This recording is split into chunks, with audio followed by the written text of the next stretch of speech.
ખેડૂત મિત્રો નમસ્કાર। આજે આપણે એક ગામની અંદર આવેલા છે વાલોડ નજીક ઉમરકુઈ ગામ। શું નામ છે ભાઈ તમારું? ધવલ ચૌધરી। ધવલભાઈના ખેતરની અંદર આવેલા છે ઉમરકુઈ ગામની અંદર। અને આ ગોમતી કાકડી એમણે બનાવેલી છે। ખૂબ જ એનું જબરજસ્ત પરફોર્મન્સ છે। ગોમતી કાકડીની મુખ્ય ખાસિયત એ છે કે 40 થી 45 દિવસે આ પાક ગોમતી કાકડીનો ચાલુ થઈ જાય છે અને ઠંડી અને ગરમી બંને ઋતુમાં ચાલે છે આ કાકડી। एकदम जबरदस्त एनु कलर कॉम्बिनेशन है काकड़ी नो। आ बताओ भाई, गोमती काकड़ी नो फ्रूट एक समान फ्रूट है एना। अन्य काकड़ी जे 140 45 140 अथवा 145 50 ग्राम जेटलुं वजन होय छे, ज्यारे आनु गोमती काकड़ी नु वजन 160 165 170 ग्राम सुधीनु एक नंबरनी अंदर तमने वजन मळी रहे छे।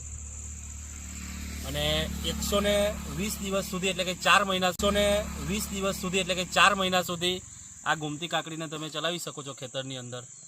120 દિવસ સુધી આરામથી એનું પરફોર્મન્સ ખેતરમાં રહે છે। એ પ્રકારની આ કેના સીડ્સની ગોમતી કાકડી ખૂબ જ એનું જબરજસ્ત પરફોર્મન્સ। આ તમે ફ્રૂટની ક્વોલિટી જો તમે જબરજસ્ત એની ક્વોલિટી ગોમતી કાકડી। કેના seeds, Radhaswami seeds corporation, 9624159929 mobile number.